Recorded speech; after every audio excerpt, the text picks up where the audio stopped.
안녕하십니까. 오늘 비가 참 많이 내렸는데 명인이 복귀 시간이 또 돌아왔습니다. 오늘 하루 어떠셨나요? 저는 토마토 투자클럽의 김민준입니다.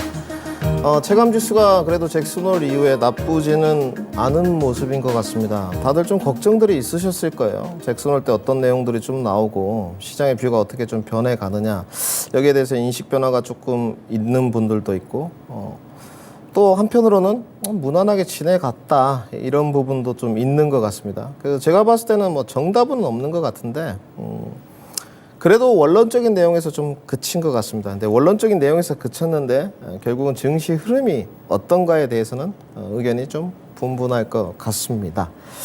저는 뭐 이런 부분을 좀 주목하고 싶습니다. 오늘 코스피가 그 2,552선 0.34% 좀 반등이 나왔고요. 코스닥이 0.75, 916선 마감이 됐습니다. 그런데 이 두 모두 코스피와 코스닥이 올라가는 동안, 두 양대 시장이 올라가는 동안 지금의 과연 주도주들이 조금 더 지수 반등 견인차 역할을 했느냐, 뭐 2차 전지나 반도체나, 아니면 조금 소외주들 중에서 시가총액 상위 종목들이 반등이 좀 나오면서 지수 견인차 역할을 했느냐, 좀 오늘 반문을 좀 해봤는데 답은 소외주들 반등에 따른 지수 견인차 역할이 확실히 있었던 부분 같습니다.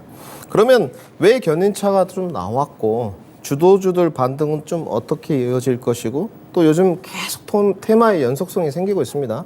정말 많아요. 끊이지 않고 테마들이 계속 출현하는데 이 테마들 연속성은 어떻게 이루어질 것인지 복귀하는 시간입니다.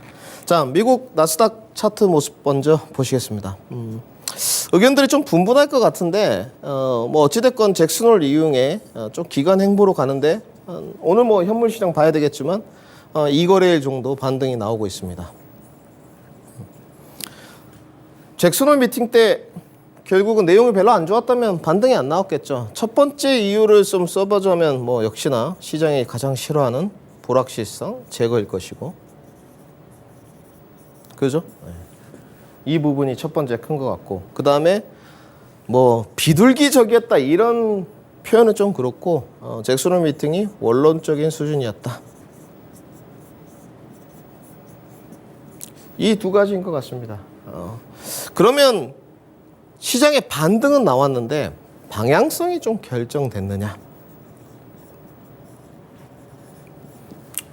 좀 기계를 시켜봐야 되겠죠. 이렇게 반등이 나오는데 직전 고점까지 올라가서 뚫고 갈 수 있을 것이냐, 이거는 좀 어려워 보입니다. 실질적인 방향성 측정이 됐다든지 완벽하게 지수를 틀었다, 이렇게 보기에는 좀 힘들어 보입니다. 불확실성이 제거됐고 다소 온화적인, 또 온화적이면서도 약간은 매파적 발언이 나와서 시장의 반등 국면으로 갔지만 그냥 시장의 예상대로인, 시장의 예상치대로인 발언이었기 때문에 일정 부분 지금은 리바운드라고 좀 봐야 될 것 같습니다. 내용을 좀 정리해보면 아주 간단한 것 같아요. 지표 좀 보고, 뭐 제가 제롬 파월 의장의 정말 속내는 모르겠습니다만은 지표도 좀 보고, 그죠? 앞으로 좀 향후 데이터도 좀 보겠다, 뭐 이런 내용인 것 같아요. 이러다 보니까 다음 공이 어디로 갑니까? 지금 앞두고 있는 게 개인 소비 지출 PCE거든요. 이거 지금 당장 봐야 된다, 또 이런 내용인 것 같습니다. 근데 저는 이거 필요 없다고 봐요, 정적입니다. 네, 실질적으로.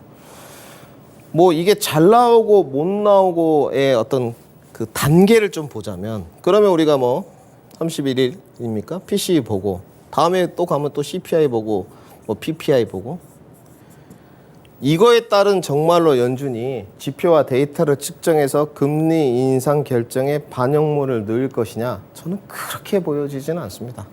단지 우려하는 부분은 어떤 중국과의 힘겨루기 좀 싸움이고, 과연 이 뜨거운 고용시장이, 뭐 간단하게 말씀드리면 뜨거운 고용시장, 뭐 핫한 고용시장이라고 하죠. 핫한 고용시장이 미국에 언제까지 갈 것이냐, 이걸 연준에서 좀 고뇌하고 있다고 보여집니다. 그러면 뭐 답을 간단하게만 내보면, 뭐 이 시간이 복귀 시간이니까 뜨거운 고용시장이 계속 진행될 것 같지는 않습니다. 그러면 이게 시장의 좋은 호재냐? 좋은 호재죠. 네. 왜? 연준의 금리 인상을 지금 현재 뭐 미국이라고 써놓고요. 미국의 금리 인상을 강력하게 뒷받침하는 요소, 고용시장이다. 지금 이거는 완전 팩트인 것 같거든요. 근데 이게 앞으로 뜨겁지 않다. 그러면 여기도 아니겠죠. 결국은 인하, 유동성 공급으로 갈 것이다. 저는 이렇게 보여집니다. 그래서 너무 우리 시청자분들이 지엽적인 부분에 관해서는 에너지를 쏟지 않았으면 좋겠고, 지수도 마찬가지로 상당 돌파는 좀 어렵다고 예측을 하시고, 지금 이렇게 내려왔죠. 요 상태 정도인데 요 상태가 좀 이어질 것이다. 여기서 오히려 10년물 국채죠. 뭐 국채 가격이라고 좀 쓰겠습니다. 국채 가격. 뭐 볼 필요도 없는 것 같아요. 지금 4.2대니까 국채 수익률. 뭐 반비례 관계니까. 지금 시장에서는 국채 수익률이 10년물 국채 기준입니다. 5%대까지 예상을 하거든요. 네, 지금 21선에 좀 걸려 있는데 이게 더 올라가면 오히려 이 기간 행보 때 하방 움직임까지 좀 예측을 해둬야 됩니다. 그러면 이제 대응이죠. 이렇게 구간별로 있는데 내가 이 구간에 조금 지수가 이렇게 기간 행보로 가고 좀 하방타가 나올 것 같은데 여기서 대응을 할 것이냐. 그죠?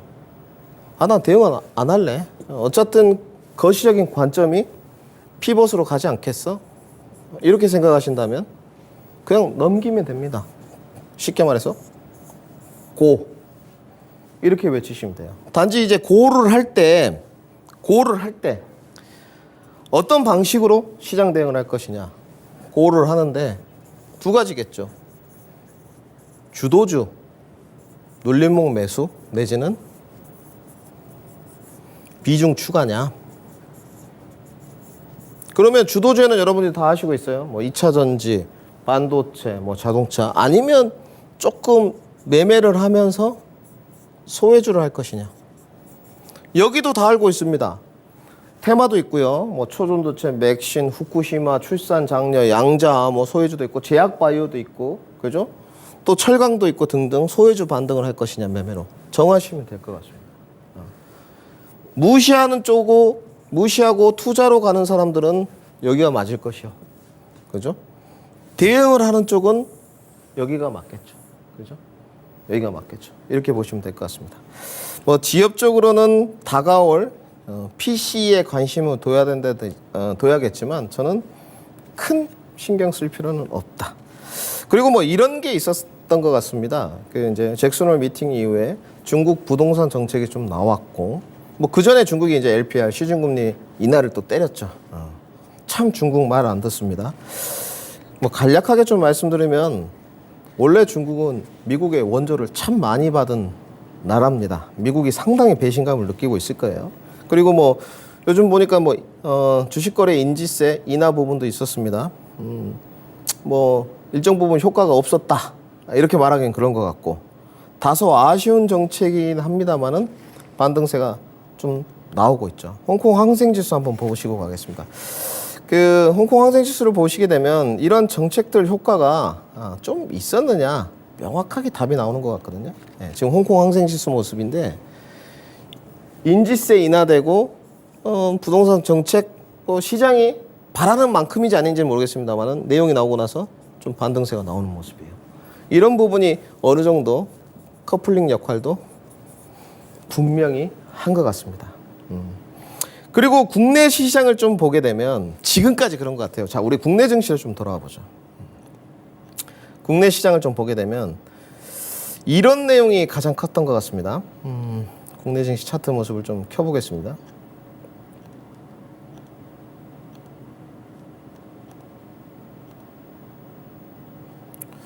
지금 이게 좀 나오지가 않는데 잠시만 기다려 주십시오. 네, 됐습니다. 조금 더뎠던 부분 양해 부탁드리고요. 코스피 지수 모습인데 지금까지는 여러분들 다 보시게 되면 이렇게 조정 나왔었죠. 기억나실 거예요, 다. 뭐 이렇게 좀 조정 나오고 저 앞에도 이렇게 좀 조정 나오고 그 다시 고점 갔고 이때도 고점 갔어요. 그죠? 또 이때도 고점 갔고 계속적으로 이렇게 지수가 고점 가면서 종목들도 고점 갱신이 됐을 겁니다. 그죠? 뭐 반도체 파트니 자동차 부품이니 2차 전지니 그죠? 지난번에도 이어 말씀드린 이번에도 조정이 좀 나왔어요. 이번에는 고점 넘어가기 어렵습니다. 네. 아직까지는 미확증적인 불확실성이 잭슨홀은 제거됐지만 공을 FOMC로 넘긴 게 있었어요. 그랬을 때 반등세가 뭐 저는 2600선 정도로 벌어지는데 뭐 이게 중요한 게 아니고 과연 고점을 갱신하게 만들었던 근본적 요인이 무엇이냐? 외인 수급세였거든요. 어찌됐건. 그러면 어제까지 외인 수급세가 어땠냐? 완벽하게 관망세였습니다. 전일까지. 외인 관망세. 신동치 않았어요. 코스닥, 코스피를 보게 되면 현물시장 사지도 않고 선물도 별로 변화가 없습니다. 들어오지 않았었어요. 근데 오늘 어땠습니까? 지수 반등이 좀 나왔거든요. 오늘 또 어제에 이어서. 오늘 선물 매수세가 좀 유입됐죠. 선물 매수가 좀 유입됐어요. 그죠? 여러분들 오늘 뭐 투자 종합 상황을 다 보시면 답이 좀 나올 거예요. 그죠? 자, 같이 한번 봐보시죠.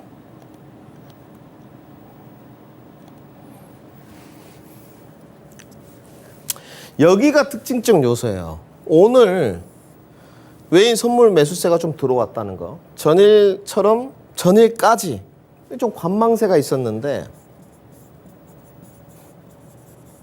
원래 외국인들이 시장이 지수가 좀 떨어지고 하면 어떻게 대응을 했죠? 선물 매수세 견인차 역할을 했잖아요. 그래서 지수 반등을 조금 일으켰는데 그런 흐름이 없다고 오늘 지수 반등을 했어요. 그리고 코스닥 시장에 수급이 좀 들어왔었습니다. 이 코스닥 시장에 수급이 들어올 때 항상 어디 파트였어요? 2차 전지 파트였어요. 그죠? 근데 금일은요? 금일은 아니었죠. 이게 좀 특징입니다. 오늘 코스닥의 수급 20위권 내 포진을 보게 되면 그러면 시사하는 바가 두 가지가 있어요. 첫 번째 뭐냐?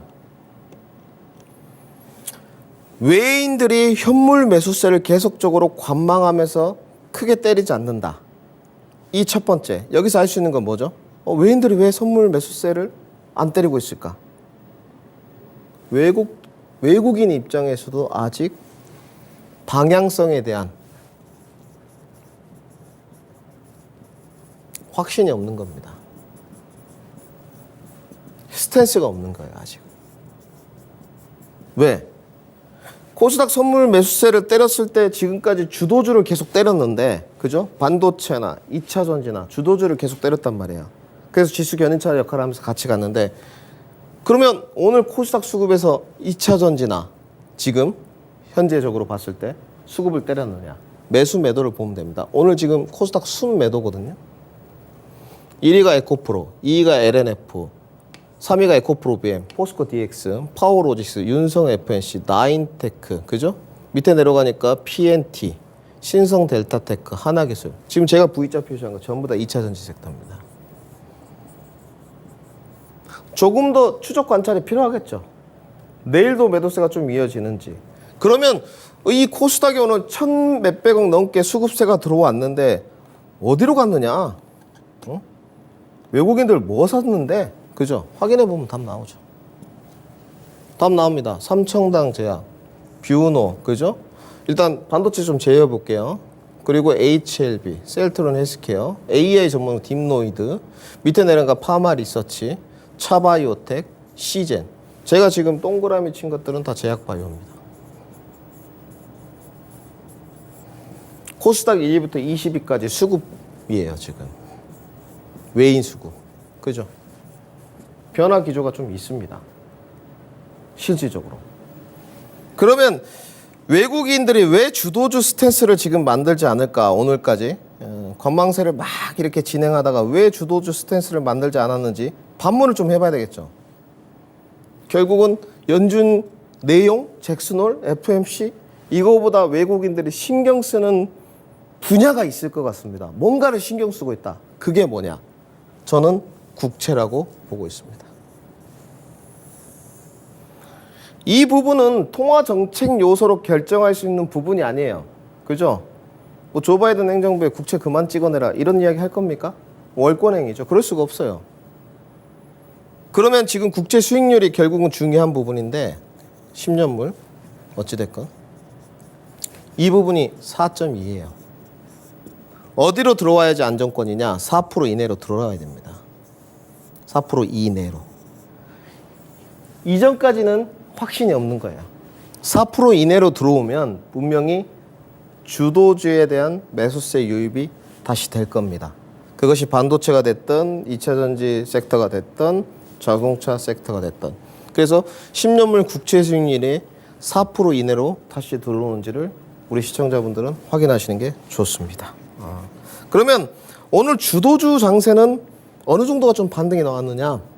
뭐 놀림목 반등이라고 보여지는데 선물 매수세는 제가 봤을 때는 SK 하이닉스를 받쳐놓은 것 같고 주도주 쪽에서는 자동차 부품들 좀 낙폭과대 반등이 나왔고 그리고 테마가 계속 지속됐다.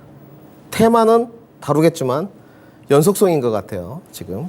그러면 오늘 좀 반등 나왔던 주도주 하나씩 좀 봐보겠습니다. 그래도 낙폭과대가 있었는데 뭐 우선 뭐 자동차하고 AI 반도체가 AI가 가장 나았던 것 같은데 좀 봐보시죠. 네. AI 우리가 많이들 지금 이야기를 합니다. AI 계속 AI 이야기가 나오는데 여러분들 이제 고민이 되실 거예요. AI에 관해서 제가 이야기를 할 때 AI 반도체는 뭐다? 배워의 산타 시간에 다 이야기 드렸죠. AI 반도체는 새로운 그죠? 새로운 캐시카우다. 그죠? 써드렸어요. 새로운 먹거리다. 그러면 AI 관련해서 대세적인 산업 구조적 변화가 일어나고 있고 인지하고 있구나. 이렇게 인식을 하고 그 다음에 어떤 게 또 있었죠. 오늘 뉴스플로우가 챗 GPT 4 버전 출시하겠다. 이런 내용이 있었습니다. 좋아요. 그래서 대기업들도 막 가가지고 오늘 삼성그룹주에서 갔다고 하죠. 마음 AI의 기술력에 관해서 이거 뭐가 있고 현대차인가요? 뭐 대기업들도 가가지고 막 보고 이런 기술력이 있습니까? 뭐 인수합병 기대감도 묻어납니다. 다 좋아요. 여기까지 우리가 시장에 관해서 뭐 이런 사람도 있고 저런 사람도 있고 다 인정하고 갑니다. 근데 시장 고뇌는 뭐예요? 우리 시청자분도 고민해 보시죠. 여러분은 AI 소프트웨어니까 AI 반도체입니까? 제가 지금 이렇게 물었어요. 여러분 AI 반도체입니까? 그죠? 반도체입니까? AI 소프트웨어입니까?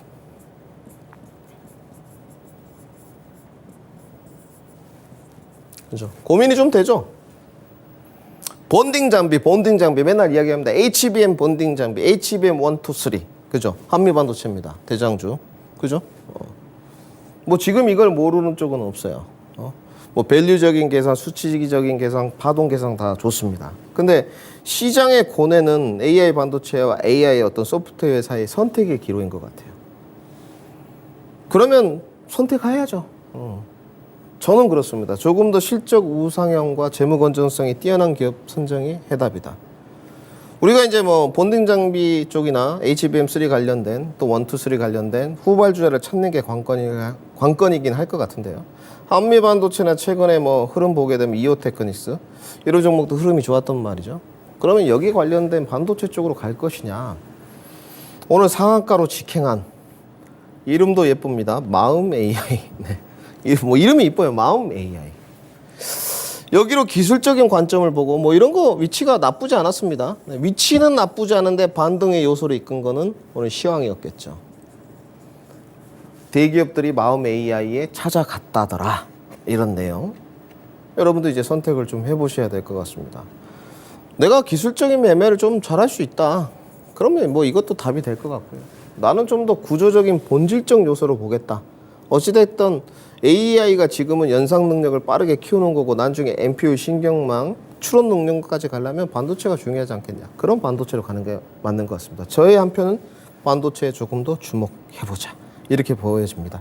연속성 부분에 관해서도 반도체 부분이 AI 반도체 부분이 조금 더 안전판 역할을 하지 않겠느냐 이렇게 보여집니다. 자, 테마 한번 보시죠. 내용 간단합니다. 지금 어떻게 이어졌냐면 뭐 초전도체 간단하게 쓰겠습니다. 초전, 맥신, 그죠? 여러분들 후쿠시마 오염수, 양자 암호, 그죠? 참 많습니다. 많기도. 그리고 오늘 뭐 출산 장려. 지금까지 나왔던 그 테마 중에 가장 캐캐 묵은 거 이거죠. 뭐 이거는 뭐 해마다 이런 출산 장려 정책 나왔을 때 뭐 종목들 좀 올라가는 쪽이니까 배제하고 전부 다 과학 신소재 쪽이에요. 초전도체, 맥신. 뭐 후쿠시마는 약간 오염수 쪽이니까 패스하고. 뭐 이건 또 근데 과학 신소재가 아니라고 할 수는 없을 것 같아요. 방사능 검출할 수 있는 종목들 부각도 좀 됐거든요. 그다음에 오늘 양자암호. 테마 득세 국면입니다. 이게 정답인 것 같고요. 그 냉철한 판단이 필요할 것 같습니다. 정말로 우리가 맥신이라는 신소재도 지금 나온 게 아니고 10년이 됐는데 매출로 정말 이어지는 단계냐, 모멘텀 단계냐 생각을 좀 해봐야 될 것 같아요. 지금은 이게 맞죠.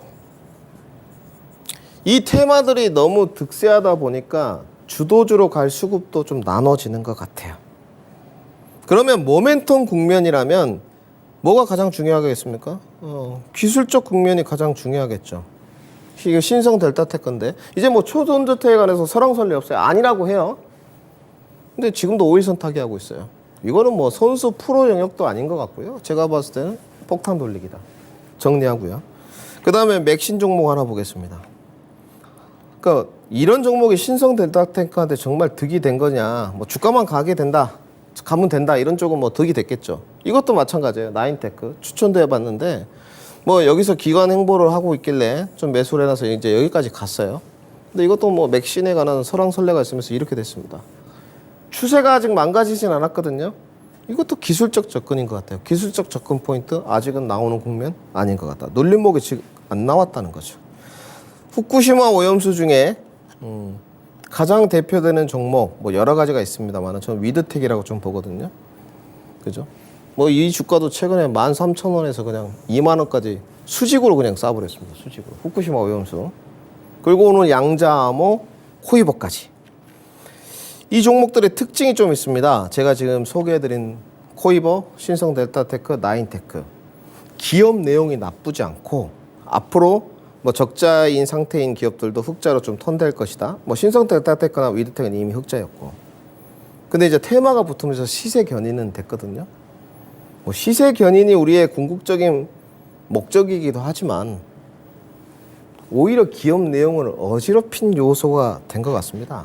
그래서 이제 투자 관점에는 원래 기업 내용이 좋았지만 걸맞지 않게 되었다. 결국은 선수 프로 영역이 돼버렸다. 이렇게 정리를 좀 하겠습니다. 그리고 오늘 자동차 관련주 좀 봐야 될 것 같은데 자동차 관련주는 이제 이렇게 보시면 돼요.